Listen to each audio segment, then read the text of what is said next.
How much does it cost to advertise on local radio? Well, the short answer is that depends. And I'm going to help you make sense out of it so the next time you talk to a radio rep, you'll have a much better understanding of what's going on.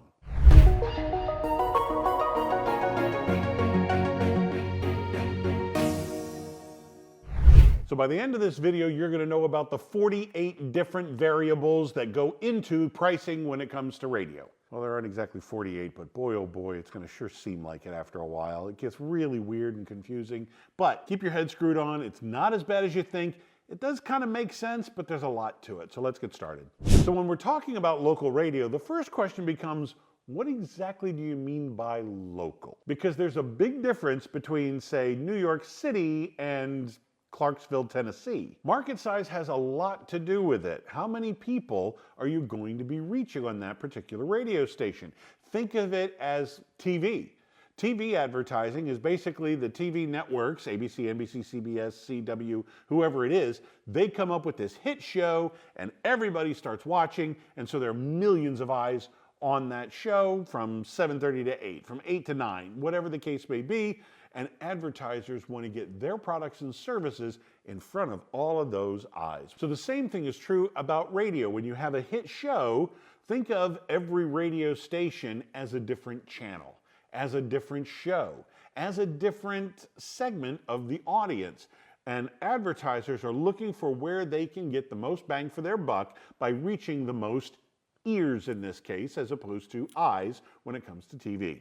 So like I said first, market size has a lot to do with it. When any moment a broadcaster in New York City, I mean, the market in New York City is what, 8.3 million? And like I said, Clarksville, Tennessee, the entire county is like 230,000. Well, any given moment, if you're on the radio in New York City, you're reaching 230,000, no problem, at any given moment of the day. So to reach the entire population of Clarksville, Tennessee on one broadcast, it probably isn't going to happen.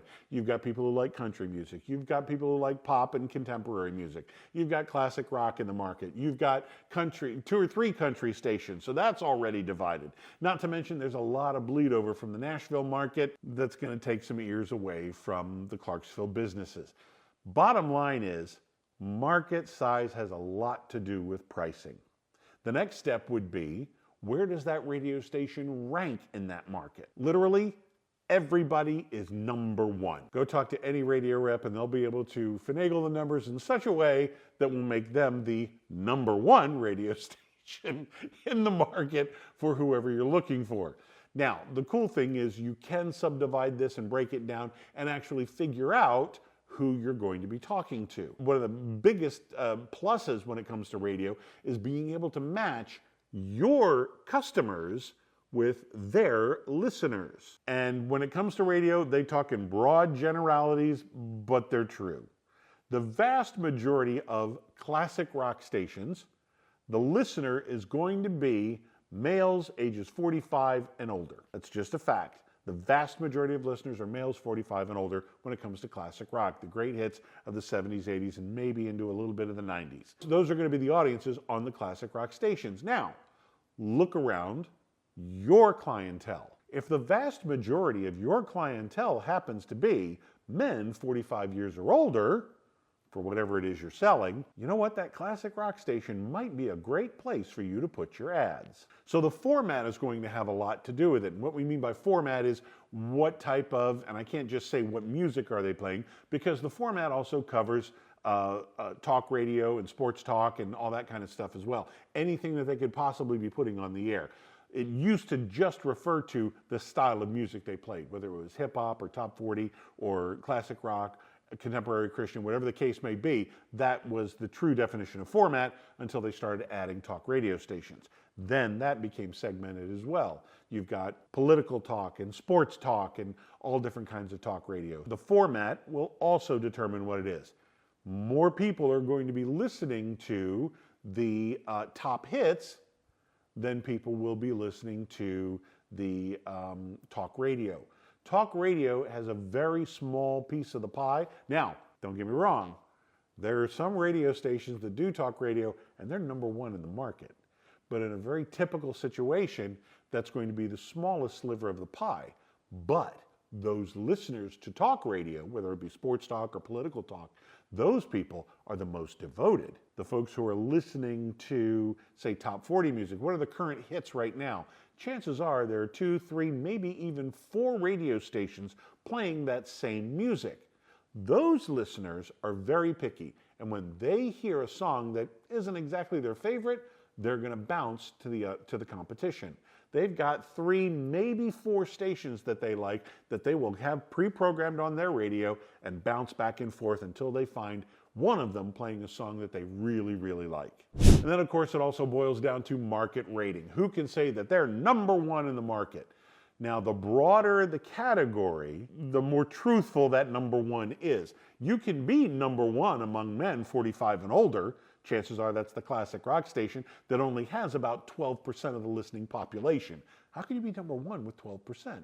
Well, like I said, if you finagle the numbers enough, you can be number one in just about anything.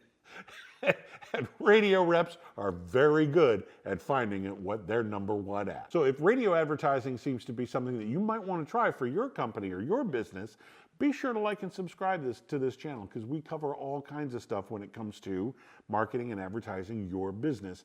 Even radio commercials, even if you wanted to start something like a YouTube channel or a podcast for your company. All of that we cover right here, so don't miss a single episode. Now, let's chop it up even more and let's talk day parts. Day parts are the segments of the day whenever they change hosts, radio hosts or personalities. The old term was DJs. Whenever the host changes over, that would be a day part. The day parts are broken down to morning drive, middays, afternoon drive, evenings or nights, and then the last segment would be either nights or overnights, depending on what they talked about for the previous time of day. And that breaks down time-wise too. Mornings, typically 6 to 9, 6 to 10. Maybe they start at 5:30, maybe they only go to 9:30, but it's going to be, the mornings are going to be that 5:30 to 6 until about 9:30 to 10. Your middays are maybe 10 to 2, 10 to 2:30, maybe 3 o'clock. Your afternoons are going to be 3 until 6 or 7, somewhere in there. Your nights or evenings are going to be 7 to midnight, and then your overnights, well, if they use the term nights for the 7 to midnight, then they're going to call it overnights from midnight until the morning show. So those are your day parts. Now, just think about it for a second. When do you think people are listening the most? When will more people be tuned into the radio? Given that breakdown, it would be easy to say your morning and your afternoon drive. In fact, there's just a slight more bump in the morning drive.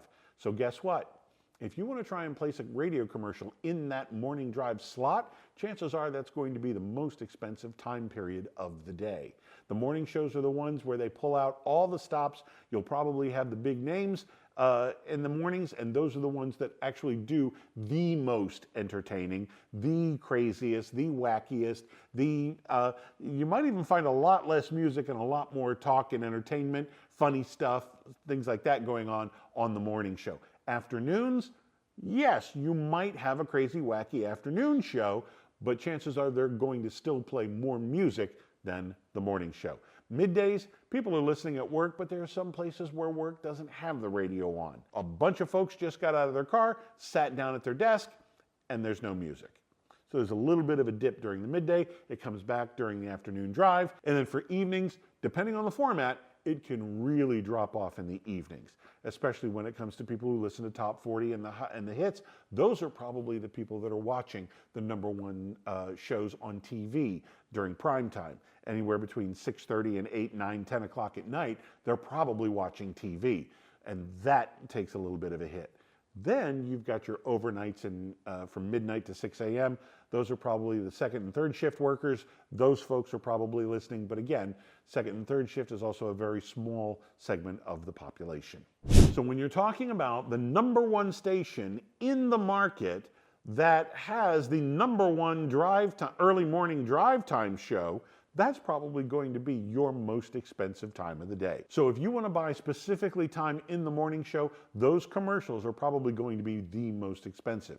Now, if you want to do something that's, say, 3 or 4 commercials a day and you just want them scattered between 6 a.m. and 7 p.m., just let them fall where they fall, okay, you might get a little bit of a break on the price, and have one or two of them fall into the morning drive or afternoon drive. Not a bad deal. Slightly less and just happen to get the prime time, I can go with that. And then again, if you do something like completely and totally overnights or something like that, that's going to be the least expensive. Now, one of the other things to consider is, I personally feel one of the most effective elements to radio advertising is its repetition. So even though you might be looking at who's number one, and of course number one typically refers to the total number of listeners. So if somebody's got 25,000 listeners at any given moment, and all the other radio stations only have 15,000, they can say they're number one. Now, since the most effective element to radio advertising is its repetition factor, what you really want is the radio station that has the longest TSL, or time spent listening. How long do people stay tuned in? Now remember, earlier I talked about the top 40 stations where people will have 3 or 4 favorite stations. If they don't hear a song at that given moment that they really like, they're going to bounce around stations. Those folks have a very short TSL. The folks who have the very long TSL are a bunch of formats that I've already mentioned. Classic rock. It tends to get set in the morning and they walk away from it and they listen to it all day long. Classic rock, news talk, sports talk, and contemporary Christian. Those are the top 4 formats that have the highest TSL. Well, if you want people to hear your message again and again and again and again, if the demographics match up, I would lean to one of those 4 formats myself, because they're going to hear your ads more and your ads are going to be more effective with them. And then one last thing to consider, are you having the radio station produce your ad? And that's very common. That's probably 98, 99% of the local ads out there. Or maybe you're having your agency produce it and then send it to the radio station. There might be a little bit of a discount. Sometimes there is, sometimes there isn't.